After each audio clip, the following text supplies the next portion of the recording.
Bonjour à tous, c'est Simon et aujourd'hui je suis avec vous pour parler d'un des films français les plus cultes de tous les temps, une véritable légende que tout le monde mate et remate en boucle depuis quasiment une trentaine d'années. Il s'agit bien sûr du 5e élément de Luc Besson.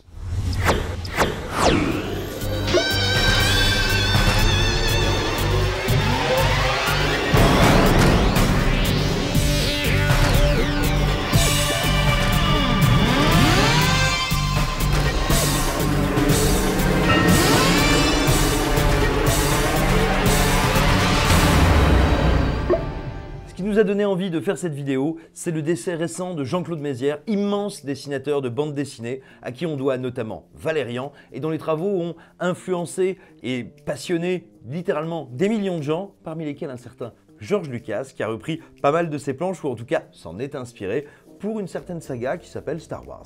Mais George Lucas n'est pas le seul à avoir puisé des idées et des concepts au sein de l'œuvre de Mézières parce que, tout simplement, Luc Besson ne s'en est jamais caché, ça a été une de ses grandes sources d'inspiration et quelqu'un dont les travaux l'ont, depuis qu'il est enfant, adolescent, porté.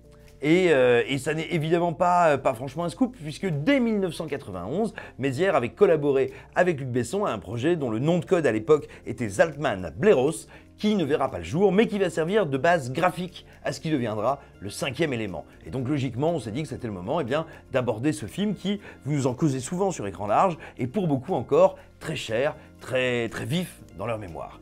Le 5e élément, c'est une histoire que Besson porte en lui depuis qu'il a 15 ans. C'est l'époque en effet à laquelle il a rédigé la première version du scénario, sur laquelle il reviendra bien évidemment, mais qui constitue le cœur palpitant de ce projet pharaonique. Et ce qu'il faut bien voir, c'est qu'en 1997, ça va être en France un véritable phénomène. Et pour cause, on a très rarement vu à l'époque, on va dire, des grosses productions, des simili-blockbusters français capables d'une telle maestria technique, d'une telle inventivité, et surtout, qui sont capables de passionner à ce point les foules, parce qu'il faut bien s'en rendre compte, le 5e élément, c'est 8 millions, enfin quasiment 8 millions de spectateurs au cinéma. Un score énorme qui montre à la fois la popularité du metteur en scène à l'époque, mais aussi sa capacité à fédérer autour de projets qui sortent tout simplement du tout venant de la production française, qui vont directement chercher à faire concurrence, en tout cas en termes de qualité technique, de qualité artistique, au cinéma américain de grands spectacles et notamment de science-fiction.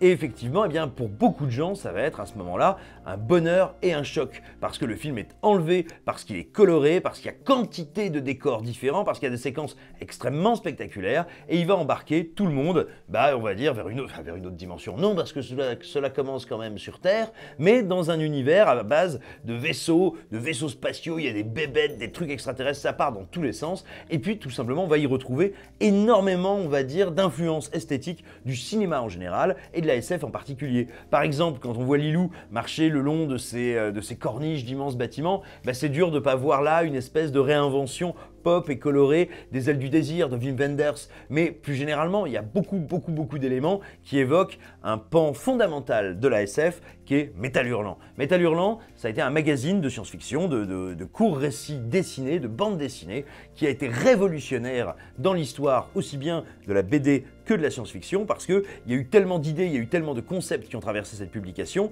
que des œuvres, je parle là des œuvres filmées, telles que Dune, mais aussi telles qu'Alien, lui doivent énormément, et on pourrait presque arguer un petit peu que ça a été une forme de naissance du cyberpunk, en tout cas que le cyberpunk est allé piocher dans Métal Hurlant beaucoup d'idées et de choses diverses et variées. La plupart des grands créateurs anglo-saxons ou américains de science-fiction s'en revendiquent, et pour cause, ça a été une publication française pour le coup d'une richesse et d'une influence gigantesque. D'ailleurs, la fameuse planète qui menace la Terre, la vie sur Terre, l'amour dans le 5e élément, on peut très clairement y voir une résurgence du fameux Métal Hurlant. C'est l'espèce d'astre qui traverse tous les univers de cette publication de BD. Et il en va de même pour l'intro. L'intro du 5e élément, qui est peut-être sa séquence la plus réussie, de toute évidence, on a l'impression tout d'un coup d'être au milieu d'une planche du dessinateur Druillet, que vous connaissez peut-être. Si vous ne le connaissez pas, foncez découvrir son boulot, c'est absolument incroyable. Bref, le 5e élément va tout d'un coup amener sur grand écran à plusieurs générations même, qui lisaient de la BD depuis bien longtemps, de vrais rêves sur pellicule. Ensuite, il y a cette fierté française de de tout d'un coup voir notre Luc Besson national après Le Grand Bleu, après Nikita, après Léon, le voir tout d'un coup, après Subway, oui, le voir tout d'un coup réussir à porter un projet aussi ambitieux avec un casting, foutu casting international. On trouve Chris Tucker, on trouve Gary Oldman, on trouve Bruce Willis. Et puis, tout simplement, il va aussi révéler au cinéma une personne qui est toujours une star en activité, quand bien même elle s'est orientée vers un genre de film, on va dire, de la bonne grosse bourrinerie, quoi. Eh bien, il s'agit évidemment de Milla Jovovich. Mais on trouve plein de second rôles de valeur. Je pense notamment à Ian Holm, que beaucoup ont découvert dans le Alien de Ridley Scott notamment. Donc voilà, il y a comme ça une espèce d'émulsion incroyable qui se fait, les gens vont le voir au cinéma, ils retournent, prennent un pied fou, et effectivement c'est un film qui a de quoi émerveiller de par la variété de ses décors, la richesse de ses enjeux, la quantité de ses scènes d'action, sa volonté en permanence d'être une espèce de Tintin cosmique où tout pète toujours à l'écran, et ça c'est assez incroyable. D'ailleurs, on a toujours tendance à dire que Luc Besson est l'ennemi de la critique. Allez voir sur Écran Large, on a consacré un dossier à cette question parce que ça, c'est une légende urbaine, c'est tout à fait faux. La preuve, d'ailleurs, la critique a été très positive à l'endroit du Cinquième Élément. Et enfin, l'institution du cinéma, elle aussi, a largement reconnu le film, puisque lors de la cérémonie des Césars en 98, eh bien, le Cinquième Élément va remporter 3 Césars, les meilleurs décors, la meilleure photographie pour Thierry Arbogast, grand chef opérateur français, et puis le César du meilleur réalisateur pour Luc Besson. Donc on le voit, il était bien loin d'être un paria au sein de l'industrie du cinéma français. Donc le film va être comme ça un phénomène, et aujourd'hui quand on en parle, tout le monde kiffe encore, parce que évidemment, ces quantités de séquences qui sont devenues emblématiques, ces quantités de moments qu'on a plaisir à revoir, à partager, ce sont des personnages, des séquences, tout le monde se rappelle aussi des caméos du film. Je pense notamment à celui de Mathieu Kassovitz qui arrive complètement azimuté dans l'appartement de Corben Dallas, et c'est ainsi beaucoup d'éléments qui en font aujourd'hui un film culte qu'on a tous un plaisir incroyable à évoquer. Alors voilà, ça c'est ce que je pensais quand j'ai découvert le film à 10 ans et demi, je crois, à l'Eden Cinéma de Cosne-sur-Loire. Depuis, j'ai grandi, j'ai pris du poil aux pattes et j'ai revu le film. Et en réalité, je me suis rendu compte que j'ai toujours autant de plaisir à revoir le Cinquième Élément. Pas parce que c'est un grand film, mais parce que c'est un des plus beaux nanars de l'univers. Un truc cosmique et purulent, c'est comme du caca de bébé. Tout le monde croit que c'est naturel et c'est normal que ça arrive, et puis quand ça vous saute au visage, vous avez envie de mourir. Enfin non, de le revivre parce que c'est un truc incroyable. Il n'y a pas 2 trucs comme ça sur Terre, et je vais essayer de vous inviter, vous aussi, à enlever ces petites lunettes que vous avez devant les yeux et qui vous donnent encore l'impression de redécouvrir le chef-d'œuvre de votre enfance pour enfin plonger dans cet abîme excrémentaire à nul autre pareil. Commençons par le plus évident. Les effets spéciaux, encore aujourd'hui, sont extrêmement impressionnants et le boulot qui a été fait sur le film est gigantesque. Je vous disais également il y a quelques instants qu'il avait reçu le César de la meilleure photographie. C'est pas volé, elle est extrêmement travaillée. Et tout ça nous permet de voir incroyablement bien à l'image le travail cauchemardesque sur les décors. C'est une espèce de leçon de mauvais goût. Si vous voulez, c'est un petit peu comme si les décorateurs de l'Eurovision avaient essayé de faire très fort des enfants avec les décorateurs de Nature et Découverte. Et tout ça donne un espèce de truc entre le plastique, le fluo et la rayure du cristallin qui est totalement inédit. On a rarement vu un truc aussi moche. C'est vraiment, c'est pas facile, hein. Il y a des gens qui essayent de temps en temps. Vous voyez bien, hein, des espèces de blockbusters foireux, des trucs comme ça où vous vous dites mais c'est pas possible, tous les décorateurs avaient été amputés des mains. Et là non, les mecs l'ont fait exprès. Et comme ils le font mystérieusement, avec une forme de talent et entouré de techniciens brillants, le truc nous saute aux yeux. C'est une espèce de déclaration perpétuelle de mauvais goût, mais qui a ça de magnifique. Le mauvais goût, ça peut être un truc très marrant, ça peut être un truc un peu kitsch, ça peut être quelque chose qui nous amuse. Mais là, on sent en permanence que le film a l'impression de montrer ses muscles et de nous dire « t'as vu un peu ce que je balance à l'écran ? Ah ouais mec, on a vu !» Et puis, ce qui est formidable, c'est que dans ce truc qu'on appelle un décor, évoluent des personnages. Ces personnages sont habillés par Jean-Paul Gaultier. Et alors, loin de moi l'idée de vous dire que la drogue c'est mal, mais en fait si, c'est mal. C'est-à-dire que, waouh, faut voir tous ces gens se promener avec des sacs poubelles peints par des enfants myopathes, quoi. C'est complètement dément. Rien n'a de sens. Je veux dire, les coupes des costumes entre elles, tu comprends pas pourquoi ces gens... Enfin, je veux dire, ça n'a... Ah, c'est vraiment, c'est méchant de faire ça à nos pupilles. Je pense qu'il y a des gens qui sont devenus daltoniens en regardant le film. Il en va de même pour les coiffures, tous les accessoires. Enfin, c'est incroyable. D'ailleurs, à tel point que si vous redécouvrez le film aujourd'hui, vous allez voir à quel point il annonce l'espèce d'explosion totale de cerveau qu'a été Valérian. Il y a notamment une scène avec Zorg. Bon, alors toutes les scènes avec Zorg sont abominables, hein, ce pauvre Gary Oldman qui se balade avec une capote sur la tête et 3 poils pubiens sur le caillou. Mais il y a un moment où il se retrouve face à une espèce d'animal domestique là, qui ressemble au truc qui pète des bulles dans Valérian. Enfin voilà. tout, on va dire, tout le carambolage esthétique à venir chez Besson est déjà présent. Et c'est ça d'ailleurs qui est assez beau. C'est-à-dire que c'est vraiment, à une époque, ça a été vraiment un canon esthétique. Et c'est impensable aujourd'hui tellement le truc est laid. Alors vous allez me dire c'est extrêmement subjectif. C'est vrai, c'est très subjectif. Mais franchement, c'est très laid. J'en veux d'ailleurs pour témoignage, le témoignage de ce bon Gary Oldman. Alors Gary Oldman qui est un comédien qu'on est très nombreux à adorer, qui a jamais été foncièrement d'une subtilité énorme. Hein. C'est vraiment le grand roi des cabotins, de l'effet de manche et du surjeu. Mais c'est un truc qu'il fait d'habitude plutôt bien. Bon, bah, il faut savoir qu'il participe au 5e élément, tout simplement parce que Besson lui a filé des coups de main, l'a aidé à coproduire, bah, voilà, il a vraiment aidé à sa carrière et notamment à sa carrière de réalisateur, puisque à ce moment-là, Gary Oldman a mis en scène un film qui s'appelle Ne pas avaler et il a pu le faire grâce à l'aide de Luc Besson. Et donc quand Besson lui dit viens me filer un coup de main, vas-y mets un sac poubelle avec du vernis et puis viens passer 3 jours sur mon plateau, et ben Gary Oldman accepte. Et il a depuis dit d'ailleurs dans une fameuse interview que pour lui un des comment est-ce qu'on pourrait dire, un des symptômes du fait que le monde parte en cacahuète était notamment le statut de culte du 5e élément. Le pauvre vieux, il a dû s'amuser sur le tournage. Mais donc voilà, il n'est pas le seul, reconnaissons-le, il n'est pas le seul à être dans une situation un peu spéciale, c'est-à-dire que tous les acteurs ont l'air d'avoir pris en même temps de la cocaïne et de la kétamine. Ne faites surtout jamais ça chez vous, moi ça ne m'est jamais arrivé, mais je crois que c'est assez bizarre comme mélange. J'en veux pour preuve ce pauvre Bruce Willis qui pour la première fois de sa carrière s'essayait à cette méthode extrêmement dangereuse, à ce type de cascade que je vous recommande de ne pas expérimenter chez vous, à savoir à la fois jouer la comédie et à la fois tomber dans le coma. C'est un truc incroyable, on sent qu'il est présent physiquement mais son corps astral est parti ailleurs, et par ailleurs je veux dire dans une décharge, c'est absolument sidérant. Le type arrive à faire des dialogues entiers qui vont de la blague sur un ton égal à la blague sur un ton égal, ou rien du tout, au regard fixe dans le lointain, mais je veux dire de manière, c'est terrifiant. Vous voyez, est-ce que vous savez,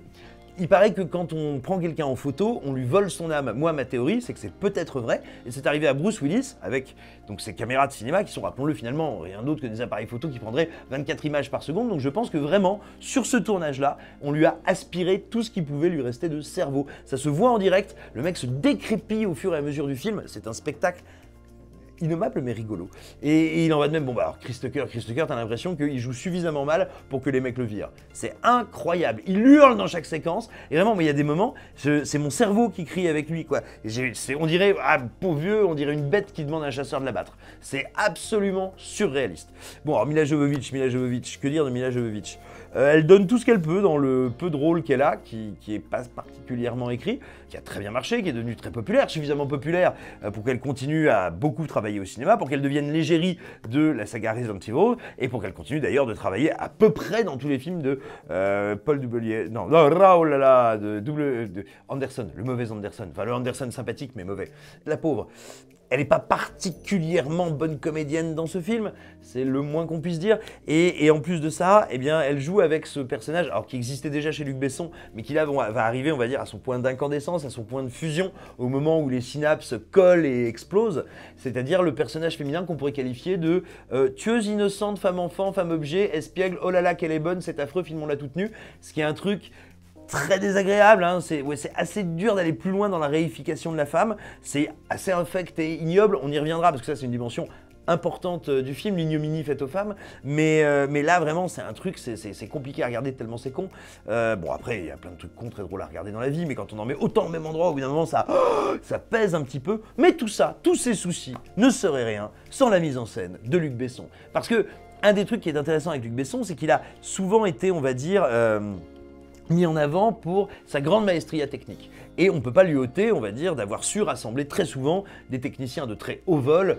Je pense notamment à Pierre Bève sur Nikita, qui a révolutionné, ça a l'air de rien comme ça, mais pourtant c'est un truc important, la prise de son des scènes d'action. Bah oui, en même temps, hein, comment est-ce qu'on enregistre une scène où des gens se tirent dessus, comment est-ce qu'on fait le son de ça, c'est un truc super important. On le disait aussi, dans le 5e élément, il y a des effets spéciaux de très haut niveau pour l'époque, puis encore beaucoup qui tiennent très bien la route maintenant. Il y a des décors très complexes, il y a des costumes, oui non, j'ai parlé des costumes. Il y a de la photographie aussi très réussie de la part d'Arbogast, mais, qu'est-ce qui se passe quand Luc Besson filme tout ça et chapeaute le montage? Bah là, c'est assez incroyable. Vous avez des scènes d'action qui sont à peu près incompréhensible. Pourtant, vous restez dans une seule scène, mais vous comprenez jamais où sont les personnages, ce qu'ils font, comment ça marche. Donc tout ça devient des espèces de suites de scénettes dont le seul but n'est pas de nous raconter quelque chose, n'est pas de faire ce mélange de ballet, d'enjeux et de flammes que devrait être une scène d'action, mais de faire uniquement, ouais, c'est ça, des micro-gags, des micro-sketchs avec le plus d'étincelles et de kérosène brûlé à l'écran possible. C'est moche, c'est long, c'est lourd, c'est comme une espèce d'énorme gâteau à la crème rempli de béton. C'est pas très beau, c'est pas très engageant, mais on se dit qu'au moins ça devrait couper la faim, alors qu'en fait le seul truc que ça fait, c'est que ça te casse les dents. Mais tout est comme ça. Il y a notamment une séquence qui pourtant est restée une séquence emblématique, alors que la regarder aujourd'hui, c'est avoir très envie de s'arracher les yeux. C'est ce fameux fight, vous savez, où ce combat dans lequel Lilou affronte les espèces d'extraterrestres moches qui sont tout mous, tout bêtes, qui ne servent jamais à rien, on comprend pas, on n'arrête pas de t'expliquer. Les types sont redoutables, ils sont tous cons comme des balais. Bref, donc d'un côté, elle leur donne des kicks, alors chacun son tour, hein, parce qu'évidemment les gars ne bougent pas quand ils se font pas taper, pendant qu'une alien bleue, elle, chante, fait de l'opéra. C'est monté, ça n'a aucun tempo, aucun rythme, les cadres sont certes très poseurs, mais en général assez affreux, et voilà, en termes d'alchimie, de sens, c'est n'importe quoi. Je pense qu'un Lamentin sous Tranxène s'en sortirait mieux. De même, il est bien difficile aujourd'hui de ne pas regarder le film en songeant un petit peu au contexte qui l'accompagne et à comment sa symbolique peut tout simplement bien changer de sens à nos yeux. La présence de Mai Wen dans le film qui interprète cette alien à tête de poulpe et à la peau bleue dont sera retiré littéralement les grosses pierres qui vont servir dans le climax. Mai Wen qui a été donc mariée à Luc Besson à l'âge de 16 ans et qu'il quittera pour aller avec donc Milla Jovovich sur le tournage du film et où donc tout d'un coup la séquence de mort devient un espèce de truc très perturbant, très étrange où littéralement on lui ouvre le ventre pour en retirer la vie qui sauvera l'humanité. Voilà, tout ça est passablement désagréable, d'autant plus quand on sait que la carrière de Luc Besson n'est pas allée sans de multiples accusations d'agression sexuelle, de violence sexuelle, de divers degrés de gravité. Et donc voilà, tout ça aujourd'hui forcément parasite le visionnage du film et achève d'en faire un objet bizarroïde, nanardesque et très souvent malaisant. Voilà, j'espère que j'ai détruit votre enfance, que j'ai ruiné vos plus beaux souvenirs de vie. Non, bien sûr, c'était surtout pour amener à une réflexion sur un film qui est encore aujourd'hui une espèce de figure tutélaire du divertissement français, qui est vraiment un des totems de notre science-fiction nationale, alors que, étrangement, moi j'ai pas du tout l'impression d'y voir la synthèse de plein de pans de la pop culture européenne, plein de pans qu'on oublie souvent de citer alors qu'ils sont fondamentaux, mais j'ai au contraire l'impression d'en voir un pillage en règle qui transforme des créations légères, inspirantes et cosmique en espèce de gros parpaing dégueu.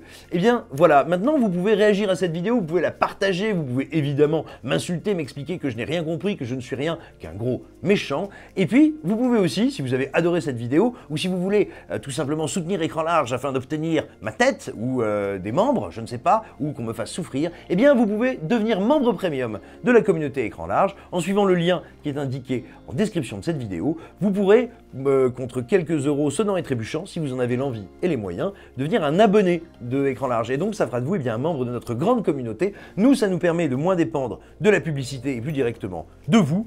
Et enfin, ça nous permet aussi de faire ce qu'on fait à nos membres premium, à savoir de gros poutous. Non, surtout, on leur fait des articles dédiés, des petits articles, donc de longs articles de fond qui reviennent sur des films, sur des œuvres, sur des auteurs, des autrices, des artistes qui nous passionne. Ces jours-ci, vous pourrez en trouver sur le film Devdas, sur le film Diamant sur canapé, mais également sur L'année du dragon, à savoir donc de la comédie musicale, à savoir du grand classique de l'âge d'or hollywoodien, mais également du polar sombre, poisseux, par un réalisateur maudit, un programme riche, varié, et qui va se renouveler comme ça toutes les semaines jusqu'à la fin des temps, c'est-à-dire probablement d'ici un mois ou deux. Voilà, on espère que cette vidéo vous aura intéressé, partagez-la, on vous embrasse, vive le 5e élément, non c'est pas vrai, on vous embrasse.